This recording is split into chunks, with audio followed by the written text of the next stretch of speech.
Vishwakarma news में हम सभी बंधुओं का हार्दिक अभिनंदन एवं स्वागत। आज रूबरू कार्यक्रम में हम आपकी मुलाकात करा रहे हैं हमारे समाज के बहुत बड़े अधिकारी रहे हैं, कलाकार भी हैं और इन्होंने भारतीय दूरदर्शन में अपनी सेवाएं दी हैं और आजकल ऑस्ट्रेलिया में रह रहे हैं। और इन्हीं से हम आज के कार्यक्रम में आप सभी ऐसी शख्सियत से हम रूबरू हो रहे हैं। हमारे साथ है प्रदीप शर्मा। प्रदीप जी, आपका विश्वकर्मा न्यूज में हार्दिक अभिनंदन एवं स्वागत। धन्यवाद बहुत बहुत। मैं प्रदीप शर्मा। सर के बारे में हमें अवगत कराएंगे सर, भारत के अंदर आपको विश्वकर्मा समाज के लोग देख रहे हैं तो जरूर। तो मैं थोड़ा सा अपना परिचय के बारे में हमें। शर्मा मेरा नाम है, मेरे फादर का नाम शिव शंकर जी शर्मा है। हम लोग जांगीड़ समाज से हैं अपन लोग। और मैं जो है दूरदर्शन में करीब 35 सालों तक राजपत्रित अधिकारी रहा। और शुरुआती दिनों में सन 80 की बात है जब दूरदर्शन बहुत कम था, वो सिर्फ तो रेडियो में मेरी और ऑल इंडिया रेडियो में मैंने ज्वाइन किया था। और उसके साथ ही रेडियो में मेरी बहुत रुचि थी। उन दिनों रेडियो का बहुत महत्व था। लोग अनाउंसमेंट करते थे, अपनी पसंद के गीत जो है प्रस्तुत करने आते थे लोग। तो रेडियो में काम करने के कुछ सालों बाद फिर दूरदर्शन आया हमारे देश में। फिर मैं दूरदर्शन में आ गया, तो ये सिलसिला बस चलता रहा। और दूरदर्शन में मैंने लोकसभा, राज्यसभा और देश की कई जो महत्वपूर्ण जो कवरेजेस थी वो एक राजपत्रित अधिकारी के नाते मैंने की है। देश के कई महत्वपूर्ण जो हमारे प्रधानमंत्री रहे हैं, महामहिम राज्यपाल रहे हैं और राष्ट्रपति महोदय रहे हैं, इन सब के लिए मेरे को हमारा भी सौभाग्य है कि हमारे समाज कवरेज किया है देश के लिए। इतने लोगों का इंटरव्यू करने का मौका मिला और आपने समाज का नाम बढ़ाया। बड़े अच्छी, बड़े गौरव की बात है। हम आप पे फक्र करते हैं, गर्व करते हैं सर। मैंने अभी थोड़े दिन पहले देखा है कि आपको एक बाहर की कृपा है कि क्या विश्व के जाने माने डायरेक्टर जो राजकुमार संतोषी, जिनका एक अपना नाम, बहुत बड़ा नाम है इस देश और दुनिया में। तो सुना है कि आपको उन्होंने एक फिल्म अभी जो 26 जनवरी को रिलीज हुई थी, गांधी वर्सेस गोडसे, इनसे इन्होंने इतने बड़े कलाकार जो डायरेक्टर हैं और इतने बड़े डायरेक्टर होते हैं आप जैसे उन्होंने कुछ मौका दिया काम करने का, तो इस पे आप क्या कहेंगे? हाँ जी। मैं महेश जी यही कहना चाहता हूँ कि मैं अपनी सर्विसेज के दौरान भारत सरकार की तरफ से ही फिल्म और television institute of India Poona में मैंने प्रशिक्षण लिया है। तो जब उन दिनों फिल्म इंडस्ट्री में जो भी कोई कलाकार जाता था वो FTII Poona film and television institute से ही प्रशिक्षण लेकर ही जाता था। तो मेरा भी सौभाग्य रहा कि मैं वहाँ प्रशिक्षण लिया। तो उसके बाद मेरे को फिल्म और टेलीविजन की कई विधाएं समझ में आने लगी थी और मेरी रुचि भी बढ़ने लगी थी। लेकिन सर्विस के बाद में जब मैं रिटायरमेंट लिया वॉलंटरी, तो फिर मेरी रुचि, मैंने सोचा कि अब थोड़ा अभिनय और जो भी मेरे अंदर जो कलाकार है मैं उसको मौका दूं। तो मैं इसके पहले कुछ टेलीविज़न सीरियल वगैरह मैं अपनी भूमिकाएं कर चुका था। एक वेब सीरीज़ थोड़े दिन पहले आई थी, मध्य प्रदेश के शिक्षा की जो स्थिति थी उस पर एक वेब सीरीज़ आई थी। उसमें भी मेरा लोगों ने बहुत पसंद किया था। फिर कुछ दिनों बाद ये राजकुमार संतोषी जी, जो बहुत बड़े जैसा आपने बताया कि देश के जाने माने प्रोड्यूसर डायरेक्टर हैं, तो ये भोपाल आए हुए थे। तो मैं उन दिनों वहीं था और भोपाल के जो भी कास्टिंग डायरेक्टर थे उन्हें पता था कि मैं अभिनय कर ही रहा हूँ।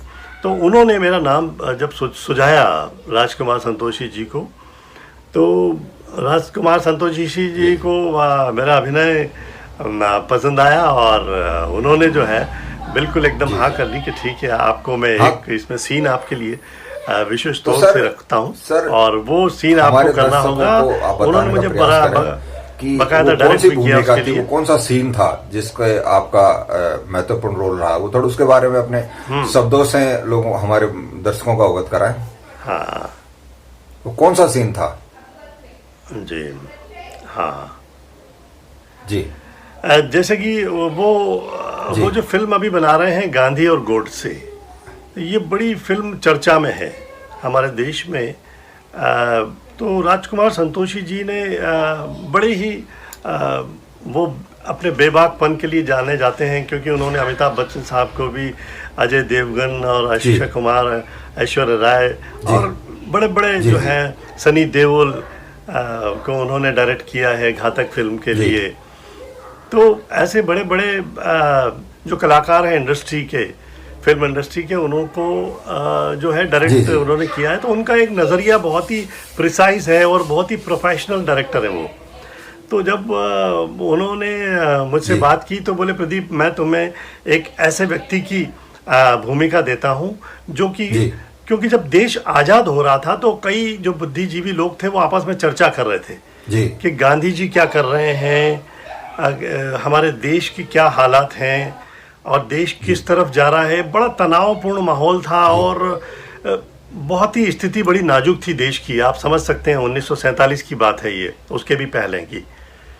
तो उन्होंने मुझे एक ऐसे बुद्धिजीवी आदमी का रोल दिया था कि जो अपने लोगों के साथ में एक प्रतिक्रिया देता है कि आखिर गांधी जी से जो बात ये मुहिम चला रहे हैं देश में स्वतंत्रता की, तो वो एक उस पर मेरी एक बातचीत थी कुछ लोगों से। तो वो एक ये सीन था, मैं करता चला आ रहा हूँ और वो सीन बहुत ही बेहतरीन तरीके से मुझे डायरेक्ट किया। मुझे याद है कि उस दौरान मेरे पिताजी भी जो है स्वतंत्रता सेनानी रहे गांधी जी के साथ में।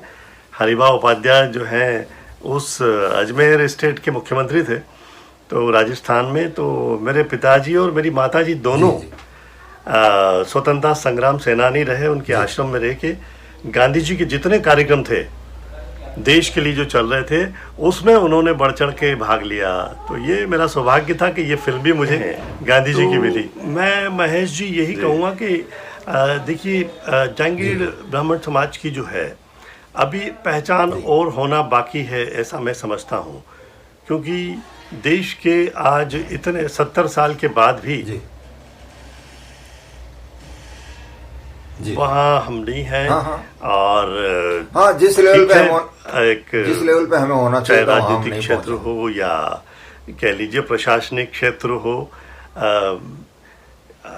उसमें अभी संतोषजनक नहीं है। अभी हमारे और लोग आना बाकी हैं।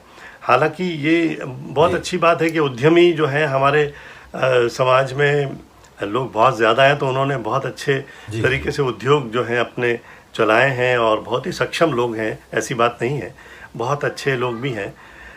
लेकिन फिर भी अभी ये कहना चाहिए कि जो एक हम देश की, यदि देश के स्तर की बात करें तो वहाँ अभी हमें अपनी पहचान और बनाना पड़ेगी, ऐसा मैं समझता हूँ। और थोड़ा आधुनिक तरीके से हमें थोड़ा सा अपनी आत्मचिंतन करना होगा, है ना। और इसमें जो है इस चिंतन के बाद हमें कुछ आधुनिक भी बनना पड़ेगा, कुछ सुधार करना पड़ेगा। अहम रोल होता है देश के उत्थान में। तो आप युवाओं के लिए क्या संदेश देना चाहते हैं? मैं संदेश देने के लिए तो जहाँ तक यही कह सकता हूँ मैं अपने लेवल पे कि आज का जो युवा है वो शिक्षा के उच्चतम स्तर तक जाए, है ना। अभी नई पीढ़ी आ रही है, निश्चित रूप से हमारे युवा जो है धीरे धीरे बहुत अच्छी सेवाओं में आ रहे हैं, चाहे वो शासकीय हो या निजी क्षेत्र की जो बड़ी सेवाएं हैं, हमारे राष्ट्रीय स्तर पे भी हैं और अंतर्राष्ट्रीय स्तर पे भी मुझे लोग मिलते रहते हैं। तो लेकिन अभी और लोगों को प्रशासनिक सेवा में आना चाहिए, जो न्यायालयीन प्रक्रिया है उसमें सेवाओं में जाना चाहिए। अब मैं राजस्थान की बात करूं, बहुत से हमारे और प्रशासनिक सेवा में बच्चे आए हैं और न्यायिक सेवा में भी आए हैं, है ना।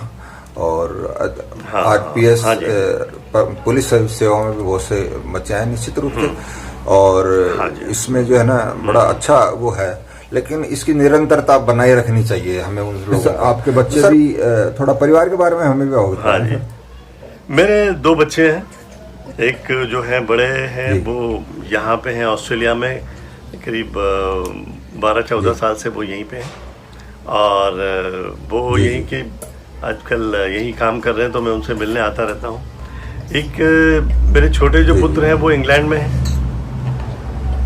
तो जी, जी। मैं वहाँ भी उनसे जाता हूँ मिलने। तो बच्चे दोनों बाहर ही हैं, मैं फ्री हूँ, तो अब बच्चों के साथ ही समय बिताना है, बस ये चलता रहता है। और जो मेरा शौक है एक सर थोड़ा सा हम ये एक जानना चाहते हैं कि आपका इतना बड़ा समय रहा, इतना अनुभव रहा, तो ऐसी कोई घटना बताइए जिसमें कि आपके उन्हीं की- जीवन में कुछ बदलाव आया हो। हाँ, मैं ऐसी कोई उन्हीं भी को घटना कहना चाहता हूँ हमारे कि जब दर्शकों मैं को मुंबई आया बताएं सर। करीब 25 साल पहले, तो वहाँ पे मुझे लगा कि परिचय कोई था नहीं ज़्यादा लोगों से। तो दिल्ली में एक अपने समाज के ही बहुत ही गणमान्य व्यक्ति रहे हैं, मैं उनका मुझे नाम याद नहीं आ रहा, एक रमेश शर्मा जी जो हैं, उनके बड़े भाई थे, वो कीर्ति नगर में रहते हैं। तो उनके बड़े भाई जो थे वो उन्होंने मुझे बताया कि वहाँ पे जो है बम्बई में एक हीरो के व्यापारी हैं, जो प्रसिद्ध व्यक्ति थे, वो थे ब्रज किशोर जी शर्मा। तो ब्रज किशोर जी शर्मा का हीरो का कारोबार था, वो हीरे बनाते थे। तो मैं जब उनसे मिला तो बड़ी ही मुझे उनकी जो आत्मीयतापूर्ण उनका व्यवहार था, उसको देख के मुझे बहुत अच्छा लगा। जो जिस अपनेपन से उन्होंने मुझे बिल्कुल बच्चे की तरह जो मार्गदर्शन किया, और उन्होंने कहा कि आपको कोई तकलीफ नहीं होगी, आप जब तक चाहें आप यहाँ रह सकते हैं, है ना। और थोड़े दिन बाद जो है उन्होंने मुझे समाज से भी जोड़ा और समाज का मेंबर बनाया। उन्होंने मुझे कहा कि नहीं, अब समाज में भी तुम्हें जुड़ना चाहिए, क्योंकि तुम्हारे बच्चे बड़े हो रहे हैं, तुम शादियां करोगे, तो समाज से भी जुड़ना चाहिए। तो मैं उन्होंने ही मुझे समाज से जोड़ा, जांगीर ब्राह्मण समाज से। और फिर बाद में मेरी मुलाकात कैलाश जी बर्नेला से हुई है, जो कि इंदौर के हैं, हमारे नज़दीक हैं, बहुत ही अच्छे व्यक्ति। तो कैलाश जी ने मुझसे कहा था कि देखिए, मैं ये चल रहा है मेरे दिमाग में, और भी मेरे जो शुभचिंतक है वो ये कह रहे हैं कि प्रधान बन जाओ, क्या करूं, मैं सोच रहा हूं बनूं कि नहीं बनूं। तो जस्ट उसके पहले की बातचीत है। तो और अंततः लोगों ने उन्हें चुना, और उन्होंने भी बहुत अच्छा बेहतरीन कार्यकाल किया है। तो मुझे भी उन्होंने, कैलाश जी ने, बर्नेला साहब ने, जो प्रधान होने के बाद मुझे एक मीडिया प्रभारी भी उन्होंने बनाया। तो मैं कुछ लिखता भी रहा अपनी मैगजीन के लिए।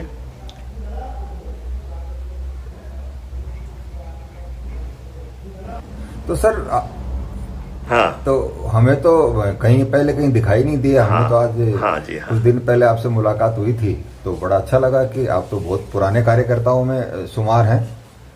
तो अभी भी थोड़ी सी अपने समाज में अपनी भूमिकाएं अदा करें सर, ताकि समाज को कुछ नया मिले, हमारे युवाओं को नया मिले। और हमारे समाज में भी बहुत से कलाकार हैं सर, जैसे राज जांगीड़ हैं, तो राजस्थानी पिक्चरों में बहुत अच्छी अच्छी उन्होंने फिल्में बनाई हैं, है ना। तो सर मैं देख रहा हूँ सर, आपके जो बैकग्राउंड में जो एक वो जो लगा हुआ है, तो एक्चुअली ये जो का क्या ये तो है, ये फोटो जो लगा हुआ है, किस्मत टेलीविजन चैनल है इंग्लैंड का, और ये जो चैनल है वो अंतर्राष्ट्रीय कार्यक्रम देता है पूरी दुनिया में, OTT चैनल है। तो इस चैनल का मैं एक अंतर्राष्ट्रीय ब्रांड एम्बेसडर भी हूँ। तो मैं इस चैनल के लिए गाता भी हूँ, इस चैनल के लिए मैं इंटरव्यू भी लेता हूँ। जी जी जी जी, थैंक यू सो मच। हमारी तरफ से बहुत बहुत बधाई हो सर आपको। हमें आज पता चला कि आप अंतर्राष्ट्रीय स्तर पे भी बस संगीत और कला के क्षेत्र में मैं काम करता रहता हूँ।